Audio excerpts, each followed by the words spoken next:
Seja bem-vindo ao Storylândia, eu sou Ana Grego. Eu sou Eduardo Grego.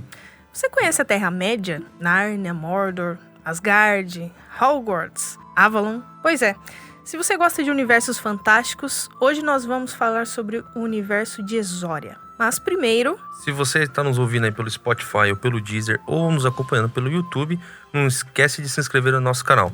Beleza, pessoal? Beleza? Tá começando mais um Storylândia.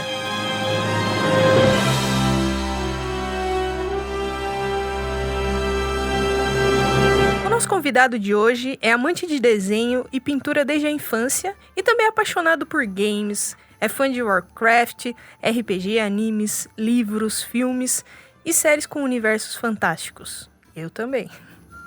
E toda essa fonte de inspiração está na concepção do universo de Exória. Para nos contar um pouco sobre esse mundo mágico, ninguém menos que o próprio criador, Thiago Carvalho. Seja bem-vindo, Thiago. Opa, obrigado. Bom estar aqui com você, Ana, com você, Eduardo. Bom dia, boa tarde, boa noite. Não sei que horas as pessoas vão estar nos ouvindo. Boa madrugada também, né? Por que não? Então, vamos lá. Ansioso aí por esse bate-papo. É isso aí. Então, vamos falar um pouquinho sobre como tudo começou, do mundo da engenharia para o mundo fantástico de Exória. Conta um pouquinho dessa sua trajetória pra gente, como é que isso aconteceu, o start para você começar a criar esse mundo. Na verdade, a gente começa a criar na cabeça, né? Mas, de fato, quando você começa a colocar no papel, que ele começa a criar um rosto, criar um corpo, aí, de fato, ele tá nascendo mesmo, né? O universo. Como é que tudo isso começou? Conta um pouquinho pra gente. É até engraçado você ter comentado de colocar no papel, criar uma cabeça, criar um corpo, porque eu não tenho assim, a data exata, o momento em que o universo de Exória começou a ser criado, né? Como você falou, eu desenho e crio histórias, uma coisa acaba andando lado a lado com a outra, né? Em todos os universos que eu crio. E em Exória, eu não sei se nasceu primeiro, não lembro, se nasceu primeiro a história ou se nasceu primeiro os personagens. Então, pode ser que literalmente tenha nascido primeiro um corpo, uma cabeça no papel, com algum personagem desenhado no papel. E até assim, como eu falei, a data ou o momento específico eu não lembro, né? Mas eu lembro que foi mais ou menos no meio, ali no início do meu curso de engenharia elétrica, né? Que eu fiz lá em Campina Grande, na Paraíba. Na época, eu criava minhas histórias e minhas ilustrações por puro hobby, né? Então, eu fazia muito sem compromisso. E foi nessa época que o universo de Exória nasceu, né? Nasceu com seus personagens, com ilustrações e eu anotando coisas da história tanto da história do enredo, né? Dos personagens, quanto a história do mundo, né? Assim, o começo ali do world building do universo, né? Mas aí de uma forma bem embrionária, sem muita perspectiva de fazer algo sério na época, né? Porque na época o algo sério era o curso de engenharia, né? E isso foi lá por 2005, mais ou menos. Né? Eu até assim, como eu não tenho uma data exata, eu estabeleci, então eu vou estabelecer um ano para quando alguém perguntar eu responder. Então, oficialmente, entre aspas, Exória nasceu como universo em 2005. E aí, então, o que aconteceu? E na época, eu criava, criava na cabeça, né? Cenário de jogos, de animação, de livros, né? Jogos de tabuleiro até. Então, e Exória nasceu na minha cabeça como uma animação, na verdade, né? Não nasceu na minha cabeça como um livro. E acho que esse embrião, né, de Exória ter nascido na minha cabeça como uma animação, eu acho que permeia um pouco ainda no livro, porque eu ainda vejo um pouco cada capítulo do livro como sendo um episódio de uma animação, né? Então, até nos finais de cada capítulo, eles costumam eu costumo gostar de colocar aqueles finais um pouco mais impactantes, né? Deixa fazer um cliffhanger bem montado para ser... Tipo novela. Ai, meu Deus, o que vai acontecer? E aí tive umas andanças, né, bem... Olho para trás e falo, nossa, que coisa maluca, assim, meio maluca que eu fiz, né? Eu estava fazendo engenharia elétrica, né, em 2005, e tinha esses universos criados, né, entre eles Exória. E aí terminei engenharia elétrica, não quis exercer a profissão de engenheiro, né, então eu até brinco que eu não sou engenheiro, sou formado em engenharia, eu comecei a fazer, logo que eu me formei, eu comecei a fazer concurso, né? Então, eu comecei a estudar Direito e Administração Pública, tipo, tudo a ver com engenharia elétrica, tudo a ver com desenho, tudo a ver com escrever livro, né? Aí mudei de cidade, fui morar em Manaus em 2013, aí me casei em 2014, me mudei de novo para Brasília em 2015, e aí em 2015 é que eu me dei uma estabilizada em um UFA, né? E aí acho que em 2015 eu tive um ano assim meio, entre aspas, de folga, né? Assim, de folga de coisas extra, trabalho, né? E depois dessa folga, em 2016, eu voltei às partes que eu tinha guardado, né, em relação às histórias, e pensei, nossa, não, eu tenho que colocar isso para fora de alguma forma, não posso ficar com isso guardado para o resto da vida, né? E aí eu comecei a estudar como eu poderia fazer, né? E aí as opções, para mim, foram várias, né? Assim, estava pensando em estudar animação 2D, animação 3D, história em quadrinho, jogos, né? E aí, entre elas, livro também, né? Eu já tinha embriões de livros, mas não era de Exória, eram de outros universos. Eu já tinha alguma coisas escritas, né? Um deles, inclusive, estava com mais de 50 páginas já, né? Mas aí, depois, e aí entre 2015 e 2018, eu ainda inventei de fazer curso de Direito, fiz um semestre de Direito. Você é um itinerante das profissões, né? Bem isso. E daí, assim, enfim, bastaram 6 meses para eu perceber que seria impossível eu trabalhar, cursar Direito, escrever um livro e ter uma vida, né? Então, não, deixa eu focar em uma coisa, né? E aí, fora o resto que eu queria aprender, né? Eu queria fazer história em quadrinho, queria estudar animação, queria estudar modelagem 3D, então, assim, impossível. E aí eu, né, tomei vergonha na cara, não, deixa eu focar em uma coisa só, e foi quando decidi escrever um livro. E aí, dentre os universos que eu tinha, embrionários, né, assim, ou nem tão embrionários assim, né, mas com o universo que eu tinha alguma base montada, eu decidi trabalhar o universo de Exória. Foi o que eu escolhi. Porque era um universo que eu gostava dos personagens, né? Ele era mais simples do que aquele outro que eu tinha comentado, que já tinha mais de 50 páginas escritas, né? E assim, mas eu falo mais simples, mas o mais simples em alta fantasia significa que ele só tinha 10 raças, né? Ele tinha 30 raças. O outro universo tinha deuses criados, tinha toda uma história. Eu podia fazer um livro de história já, praticamente, do outro universo, né? E a Exória estava um pouco mais simples, mas não simples demais. Né? Já tinha um nível de complexidade já bem robusto, né? E que já dava para trabalhar em um livro. Em um livro que acabaram virando 3, né? Porque, né, escritor, né, se deixar, o livro vira 3, os 3 viram 7 vira 14 e assim vai. Ou vira um de 2.000 páginas, né? Mas a Exória eu consegui delimitar ele em 3. Que legal, Thiago. Essa foi a versão curta a versão curta.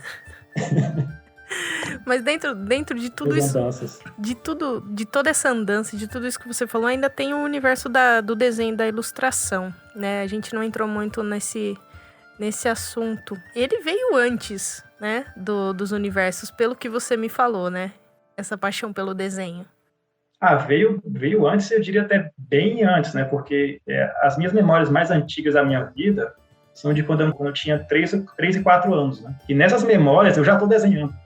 Eu tenho memórias nessa época eu morava em Delmiro Gouveia, que é interior de Alagoas, e a gente ia muito para Maceió, onde moravam minhas tias, né?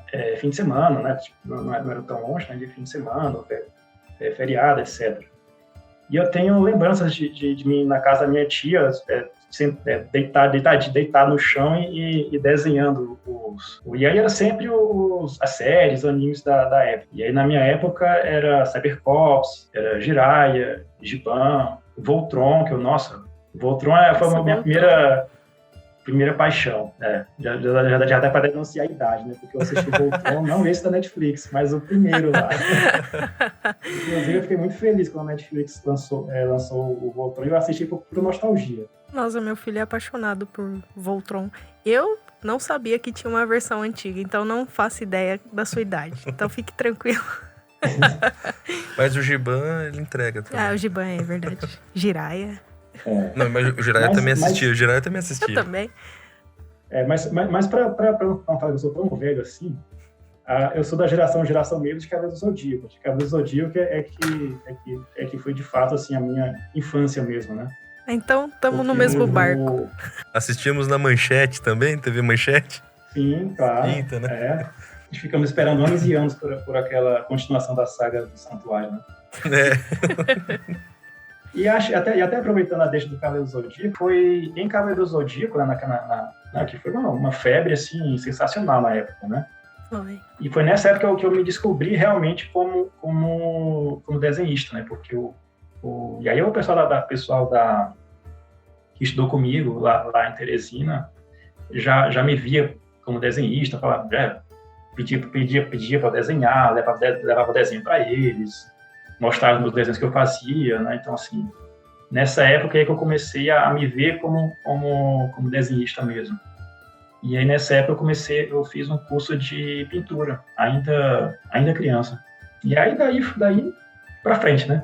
E foi nessa época que eu comecei a criar meus primeiros personagens, que eram uns fanfics de Cavaleiros do Zodíaco. Ai, que legal. Eu fazia uns cavaleiros inventados, né? Tinha aquela questão da armadura montada, né? Uhum. Então, assim, e lá em casa, meu pai comprava muito livros de biologia, de dinossauros. Então, assim, tinha muita ilustração dos livros, explicava, né?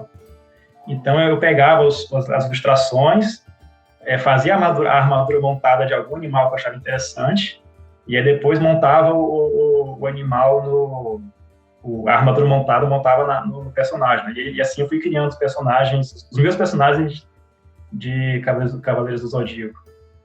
E aí esse foi o ponto onde eu comecei a criar meus personagens, né? Primeiro com versões de animes que eu gostava, e aí um pouquinho mais pra frente com personagens meus mesmo, né? Já aproveitando aí também, que fazer essa transformação de algo, embora seja similar, também já não era tão simples, né? Já mostra que é algo meio complexo, né? As suas histórias também seguem essa linha aí de simplicidade aí. Você falou, não, tanto simples. Você pegava o dinossauro, desenhava a armadura montada e já jogava dentro de um cavaleiro. Cara, isso aí já é mais complexo, já é um outro nível aí já, né? É verdade. Você sabe que eu tenho um passado também de desenho, e eu gostava muito de desenhar também.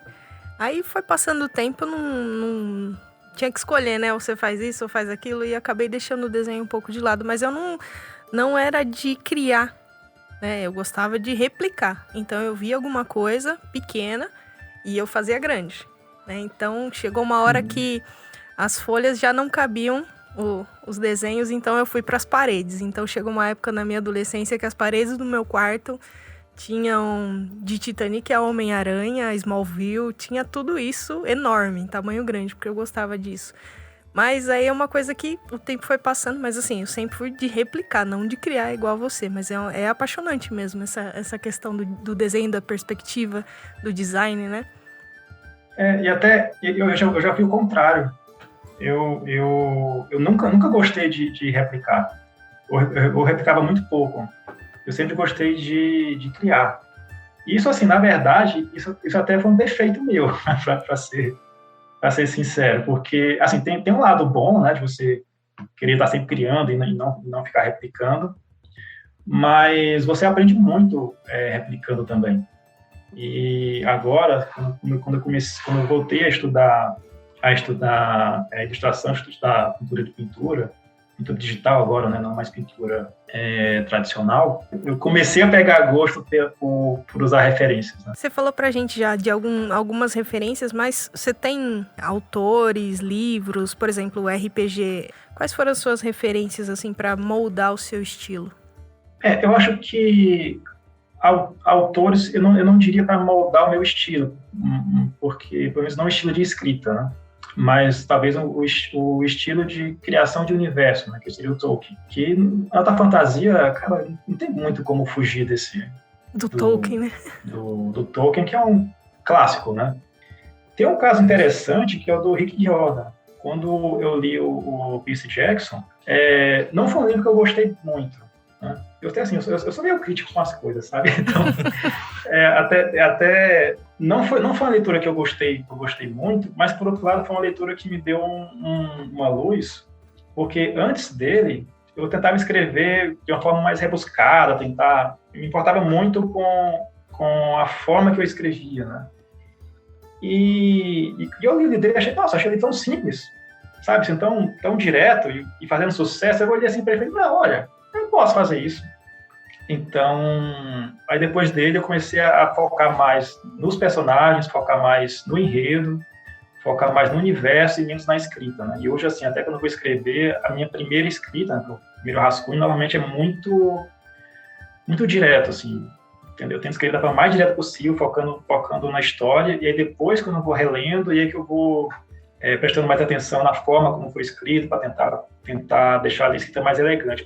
E você tem mais 2 contos que fazem parte desse universo, né? O Príncipe Sem Reino e Lágrimas de Fogo. Eles fazem parte do universo do livro ou farão parte, não farão parte, serão histórias extras? Como é que vai funcionar esses contos que você vai lançar? Então, são contos que fazem parte do universo de Exória, mas são histórias independentes do livro. Você pode ler qualquer um dos contos, você vai entender ele de início ao fim. Você lê o conto e tem um gostinho do universo de Exória, e aí no livro vai ter bem mais informações, né, mais. Como também, se você lê o livro primeiro, você pode voltar nos contos e ter alguma informação extra a mais, né? O Príncipe Sem Reino, ele é de um personagem que está no livro, não é um personagem protagonista, mas é um personagem importante do livro, e ele se passa 7 anos atrás, em relação ao universo do livro, e é focado nesse personagem, o Ryan, né, que é o Príncipe Sem Reino em questão.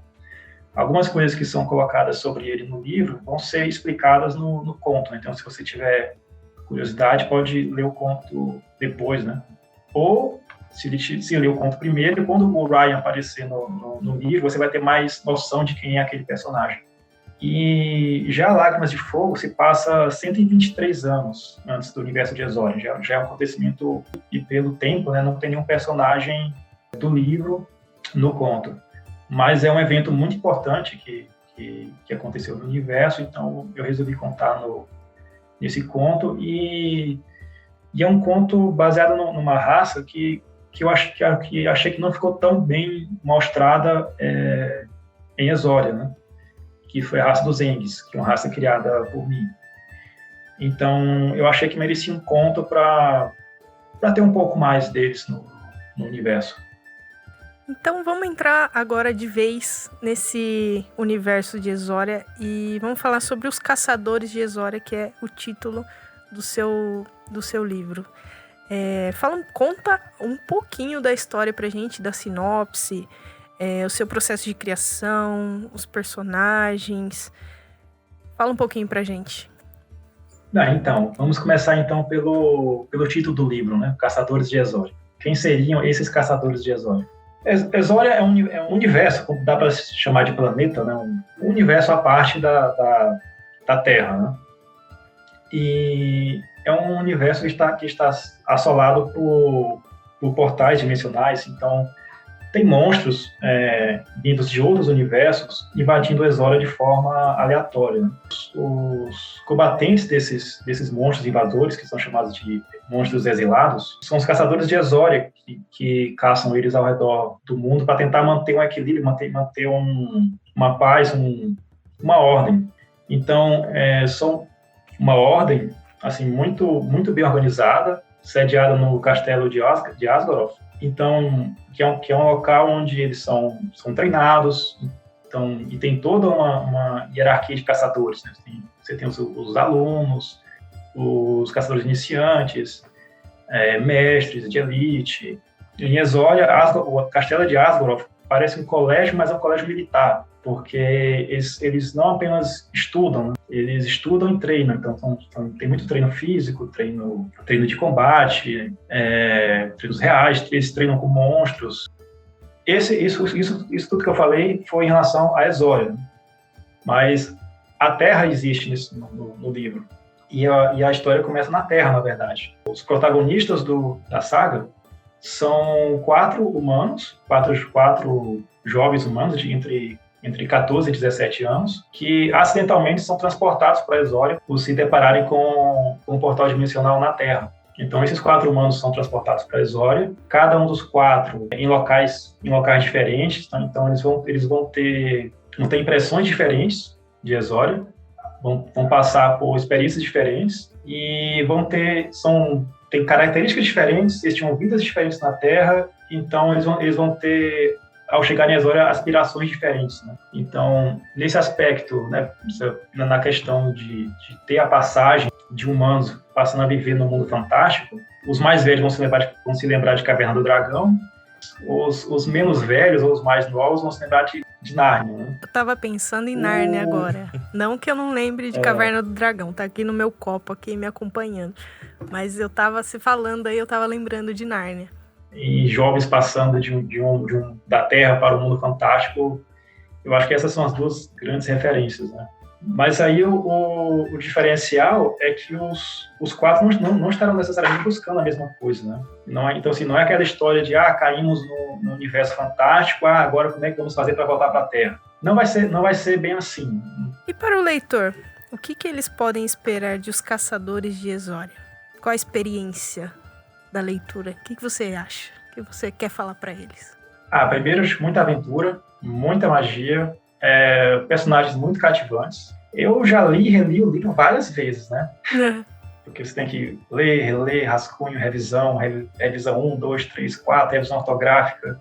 E cada vez que eu leio, eu me apaixono mais pela história. Ai, que legal. Cada vez que eu leio, eu gosto mais. Assim. Então, eu não sei se eu estou entendendo, sempre que eu estou falando de um filho meu, né? Então, se você quiser saber um pouquinho mais sobre Os Caçadores de Exória, então acompanhe o Thiago, porque logo, logo esse livro vai estar aí no mercado. Você falou que vai ter o livro 2. Quantas sequências você planejou para esse universo? Não, para esse livro, né? Porque pelo universo parece que não vai ter fim mais, né? É um universo muito, muito expandido, né? Não, se deixar o autor solto e tiver tempo, ele consegue escrever aí mais uns 5 livros. Mas essa história fecha em 3 livros, né? Inclusive já está toda planejada, certinha. O livro 1 já está, né? Já tá escrito, né? Já está na segunda revisão da editora. A capa está sendo elaborada. E os livros 2 e 3 já estão com a escaleta, né? Como a gente fala, com a história toda esquematizada já dos livros 2 e 3. Então falta só escrever. Já estão prontos. Escrever e passar por 10 revisões cada uma depois. Né? Já estão prontos para nascer aí. Então isso. Tá bom. Você tem algum próximo projeto além desses universos? Vai criar mais algum trabalho extra que você está fazendo dentro desse universo da literatura? Conta aí pra gente. Nossa, projetos eu tenho vários. Vamos tentar falar dos mais próximos, né, dos menos sonhos, né? Senão eu acho que como eu estender aqui, eu podia falar talvez por umas 2 horas aqui do que eu gostaria de fazer. Então, para falar primeiro de Exória, tem o livro, né, para ser lançado, livro 1. Como eu falei, o livro 2 e o livro 3, né, que já estão com a história montada e restando aí escrever, então tem os livros 2 e 3 aí em vista.